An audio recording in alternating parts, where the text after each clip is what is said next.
Good luck to you, Leo Grande. Out in theaters, also available on Hulu in some countries.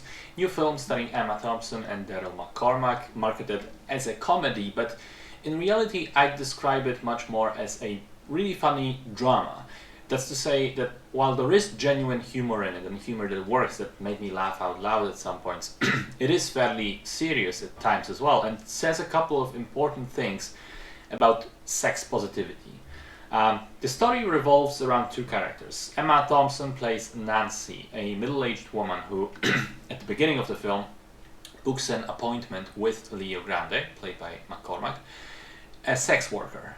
She meets him at a hotel and very nervously tries to explain that this is her first time in this sort of situation, and that essentially what happened in her life was her husband died 2 years ago, and since then she's had nobody.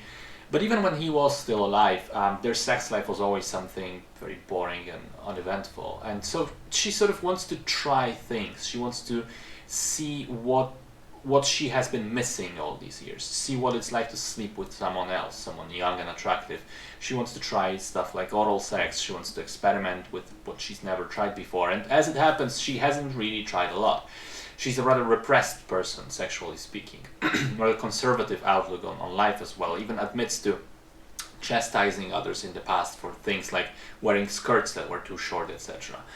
And so, in the course of the conversations that they proceed to have, that these two characters have in the hotel room, we as the audience, together with Nancy, explore the ideas of intimacy, of finding pleasure in sex, of even allowing yourself to look for it in the first place, to be open to the idea of trying things instead of not doing that and then regretting it later. But through the character of Leo, it also touches on possible consequences of such openness, such exploration, specifically reactions of people who are not so open and treat sexual freedoms as something wrong. I think it's a very solid movie, and I wish as many people saw it as possible, because I think it has an important message. It gently proposes to seek sort of harmony with yourself, to allow yourself to be happy, which is always a positive thing to me. I found it also quite remarkable how the film starts off very lighthearted, as the trailer would suggest, and plays off the humor coming from the fact that, Nancy is so stressed out and Leo is so comfortable in the situation. But then it kind of goes deeper and darker as well, making both characters more meaningful. And as we quickly learn, Nancy is not just this funny, sweet lady. She has her sins and flaws too, and she's far from perfect. And even you could even call her a hypocrite at times. But through all of that, at the end of the day, she tries to be better. She tries to do better. Similarly, Leo puts up the facade of being in control of his own happiness, but there is some trauma underneath that comes to light eventually.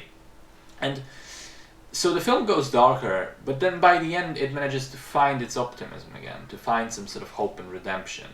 The performances are very good. Emma Thompson, great as always, gives a very natural performance, but I think in this case Daryl McCormack is the better one, because he has the more understated role. He has to play it much more subtly, essentially playing a double role, a character who is also playing a character. A splendid job from him. I really believed that both of those people could be real. I liked it. I think it's a small and simple film. It's essentially just two people in a hotel room, but it's a really good exploration of sexuality and openness, and not letting yourself live in a cage that you yourself are building, a cage that prevents you from seeking what makes you happy.